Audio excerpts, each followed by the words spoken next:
Sandiaga lempar bola panas ke Anies, ditulis oleh Sardi dari laman siwar.com. Memikirkan kepentingan bangsa dan negara, kepentingan saat itu kita mencalonkan, kepentingan apa yang Pak Prabowo harapkan kepada kita berdua, dan ada poin-poin. Silakan ditanyakan.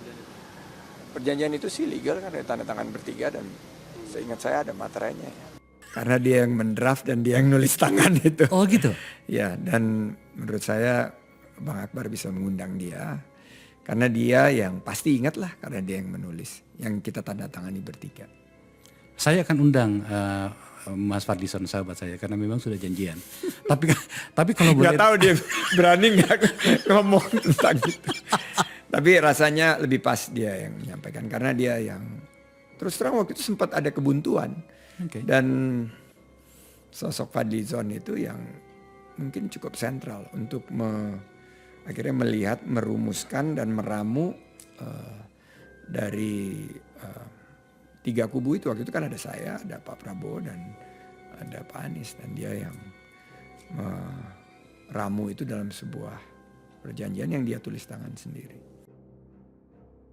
Sebagaimana diketahui, perjanjian politik antara Prabowo dan Anies menjadi viral saat diungkapkan oleh Sandiaga, terungkap dalam siaran YouTube Akbar Faisal Unsensor pada Sabtu 27 Januari 2023. Sandi mengungkapkan perjanjian itu melibatkan tiga pihak, Prabowo, Anies, dan Sandiaga sendiri terkait dengan Pilkada DKI 2017. Mereka menaikkan perjanjian, konon ada pula materainya. Kata Sandiaga, saya, Pak Prabowo, dan Pak Anies dan saat itu yang ngedraft dan ditulis tangan sendiri oleh Pak Fadlizon, dan setahu saya sekarang perjanjian juga dipegang oleh Pak Dasko. Jadi nanti mungkin Pak Dasko atau Pak Fadli yang mungkin bisa memberikan keterangan karena itu juga menyangkut ada sisi Pak Prabowo dan Pak Anies. Perjanjian tersebut ditandatangani sebelum Sandiaga dan Anies mendaftar ke KPU DKI pada September 2016. Kabar yang beredar ini adalah terkait dengan Anies yang dulu pernah mengatakan tidak akan mengkhianati Prabowo, tidak akan nyapres jika Prabowo juga nyapres. Tapi Sandiaga sendiri tidak menjelaskan apakah perjanjian tersebut juga berisi soal pemilihan presiden. Tapi banyak yang percaya kalau isi perjanjian tersebut terkait juga dengan pemilihan presiden. Dalam video itu, Akbar Faisal bertanya soal beredarnya potongan video Anies yang bicara tak akan maju pilpres jika Prabowo juga maju sebagai capres. Dan muncullah pembahasan ini hingga jadi viral. Kata Sandiaga, oh yang di podcast, menurut saya karena itu perjanjiannya saya mengarahkan sih supaya ada dari podcast itu ada podcast lanjutan. Sandiaga juga mengatakan perjanjian tersebut masih berlaku sampai saat ini. Nah, ini yang menarik. Sebelum-sebelumnya banyak yang bilang perjanjian tersebut hanya terkait dengan Pilpres 2019 di mana Prabowo kembali nyapres dan ada rumor Anies juga akan ikutan nyapres. Video janji Anies tersebut lalu beredar, banyak yang bilang itu hanya berlaku hingga 2019. Anies sudah lengser dari jabatannya dan konteksnya sudah berbeda jauh pada 2024. Tapi begitu Sandiaga bilang perjanjian tersebut masih berlaku, tentu kita bertanya-tanya, apakah perjanjian tersebut berisi komitmen jika Anies tidak boleh nyapres selama Prabowo masih mau nyapres? Prabowo memastikan akan ikut nyapres lagi pada Pilpres 2024. Dan kalau perjanjian itu ada, maka Anies harusnya tidak boleh nyapres dong. Katanya sih ada materai dan tanda tangan, mungkin tidak perlu bahas soal kekuatan hukum di balik perjanjian tersebut. Tapi ini masalah etika dan moral politik. Sandiaga enggan menjelaskan lebih lanjut, berarti ada hal sensitif yang tidak mau dia jelaskan secara rinci. Makanya dia meminta wartawan bertanya langsung kepada Fadlizon atau Dasko. Tapi kita asumsikan saja kalau memang perjanjian ini beneran ada. Mungkin ini dilatar belakangi oleh peristiwa masa lalu yang dialami Prabowo. Saat Pilkada DKI 2012, Prabowo salah satu yang paling mendukung Jokowi dan Ahok maju sebagai Cagup dan Cawagup DKI. 2 tahun kemudian Jokowi memutuskan nyapres dan melawan Prabowo, orang yang mendukung Jokowi. Hasilnya Prabowo kalah. 5 tahun kemudian 2019 Prabowo kembali harus menelan kekalahan pahit oleh orang yang dulu dia dukung sebagai Cagup 2012. Saya tidak tahu isi hati Prabowo ya, tapi anggap saja ada sedikit penyesalan kenapa dia bisa sial begini. Mendukung Jokowi dan Jokowi malah jadi seperti batu sandungannya untuk meraih kursi Presiden RI. 2 kali terjungkal pula. Mungkin inilah yang menjadi alasan kenapa ada perjanjian antara Prabowo dan Anies Sandiaga. Mungkin Prabowo takut Anies bisa jadi the next Jokowi yang membuyarkan mimpinya menjadi presiden. Sehingga dengan demikian, jadi masuk akal kenapa Anies sempat bilang tidak akan mengkhianati Prabowo dan tidak akan nyapres jika Prabowo juga jadi capres. Tapi apapun itu, perjanjian tersebut sepertinya nggak akan berguna lagi. Anies sudah pasti dapat tiket capres setelah Demokrat PKS secara resmi mendeklarasikan dukungan.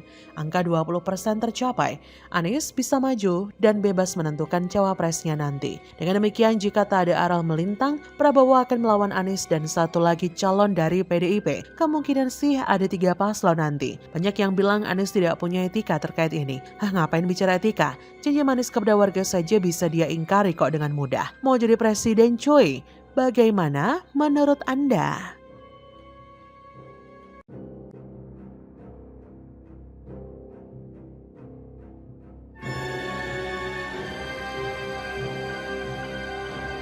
Mampus lo, nggak bisa kabur. Diajukan 2 Januari, surat mundur Tuyul Ancol belum direstui PJ Heru. Balapan Formula E bentar lagi lah, kok mau ngibrit lo? Masukin botol aja, Pak.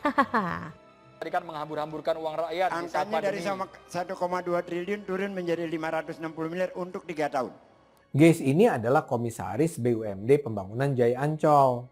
Dia disebut tangan kanan Anies untuk memaki-maki orang. Guys adalah sosok yang penampilannya berbanding terbalik dengan Anies. Kalau Anies nampak selalu berusaha cool, menjaga kata-kata, berwibawa, lembut, rasional, Guys sebaliknya. Kalau bicara dia seperti preman yang tak tahu tata krama, kasar, artikulasinya kacau, dan bahkan sering berkesan tak berlogika. Memang banyak banget masalah dalam penyelenggaraan balapan ini. Mulai dari hitung-hitungan investasinya yang nggak jelas. Kecurigaan adanya lebih bayar komitmen fee ke panitia penyelenggara. Terus tempat penyelenggaraan sampai terburu-burunya pembuatan sirkuit balap yang bikin resah. Ketika orang yang punya ambisi politik khususnya mau nyapres, lantas punya persoalan hukum yang akan diproses, biasanya pendukungnya teriak, ini kriminalisasi. Ini penjegalan, Anies bakal disikat. Badan Pembinaan Badan Usaha Milik Daerah BP BUMD angkat suara soal surat pengunduran diri yang dilayangkan Komisaris Ancol Kees Khalifa pada awal 2023 lalu.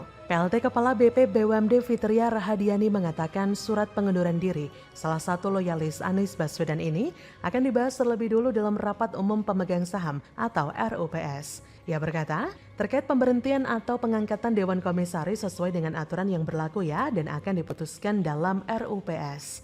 Anak buah PJ Heru ini bilang RUPS tersebut baru akan digelar di tanggal 1 Februari 2023 mendatang. Dari undangan rapat yang diterima tribunjakarta.com, RUPS pada awal Februari mendatang itu akan membahas soal persetujuan atas perubahan susunan anggota Dewan Komisaris Perseroan. Setelah 3 bulan ditinggal Gubernur DKI Jakarta Anies Baswedan yang purna tugas 16 Oktober 2022, Komisaris Ancol Kees Khalifa akhirnya mengundurkan diri dari jabatannya. Ia menyebut surat pengunduran dirinya itu sudah diserahkan kepada PJ Gubernur DKI Jakarta pada awal 2023 lalu. Walau demikian, ia mengaku hingga saat ini belum ada balasan yang diberikan PJ Heru terkait pengunduran dirinya itu. Dan hingga saat ini, Kees masih berstatus sebagai Komisaris Ancol. Apakah ini cara si Tuyul mau kabur dari gelaran Formula E yang dulu dibangga-banggakannya? Karena sudah terlanjur diproses KPK, membuat banyak kontroversi di gelaran Formula E. Lalu dia mau kabur gitu aja? Nggak mau tanggung jawab? Enak aja loh. Nggak semudah itu Ferguson. Konon kabarnya sejak 2 Januari dia sudah mengajukan untuk mundur dari Komisaris Ancol. Tapi kok PJ Heru belum menyetujui? Pastilah. Tapi kok PJ Heru belum menyetujui? Apa mungkin ini cara PJ Heru menangkap si Tuyul Ancol agar nggak kabur? Masukin ke botol gelaran penuh jebakan yang namanya Formula E. Enak aja mau kabur. Utang Jakprono masih miliaran ke Ancol. Saya melihat bagaimana orang ini yaitu Gies Khalifah benar-benar menjadi congornya Anies ya. Ia kerap berkata-kata kasar di Twitter, tapi ketika dibalas kok kerjaannya cuma ngeles dan kabur. Emang tipikal dari para pendukung Anies, memang pendukung Anies gak ada otak. Gak heran Gies ini menjadi kaki tangannya Anies, karena memang pola pikirnya sama dengan junjungannya. Membuat banyak masalah di DKI Jakarta, tapi ketika dimintai pertanggungjawaban, dia malah kabur dengan meninggalkan beribu banyak alasan. Ya kira-kira beginilah tipe orang yang memang diberikan jabatan dan dikasih gaji yang gede banget meskipun dia jarang memakai otaknya untuk berpikir secara logis. Sampai kapan Jakarta diacak-acak oleh orang macam pendukung Anies ini? Mau jadi apa negara ini kalau memang orang ini pada akhirnya bisa jadi pemimpin? Sudah benar jika dia mengundurkan diri dari Komisaris Ancol. Tapi saya pesan ya, jangan sampai dia keluar sebelum gelaran Formula E digelar. Karena tentu saja hal itu akan mempermalukannya. Karena dijamin sepi sih ya. Karena memang pola pikirnya sama dengan junjungannya. Licik dan culas juga gak mau bertanggung jawab atas masalah yang ia buat. Kalau kita ingat-ingat kata-kata dari Om Prabowo yang mengambil pepatah Cina, jadi pemimpin hal yang sangat penting. Karena menurut Prabowo, yang ambil dari pepatah Cina itu, ikan itu busuk dari kepalanya. Jadi kalau kita lihat Ancol itu amburadul, maka itu yang mimpin adalah orang-orang licik macam tuyul Ancol. Dan liciknya tuyul Ancol itu karena junjungannya yang dibangga-banggakannya adalah si Anies Baswedan, yang merupakan sosok yang menghalalkan segala cara demi meraih kekuasaan, meskipun itu harus menggunakan politik identitas. Jadi bagaimana menurut Anda?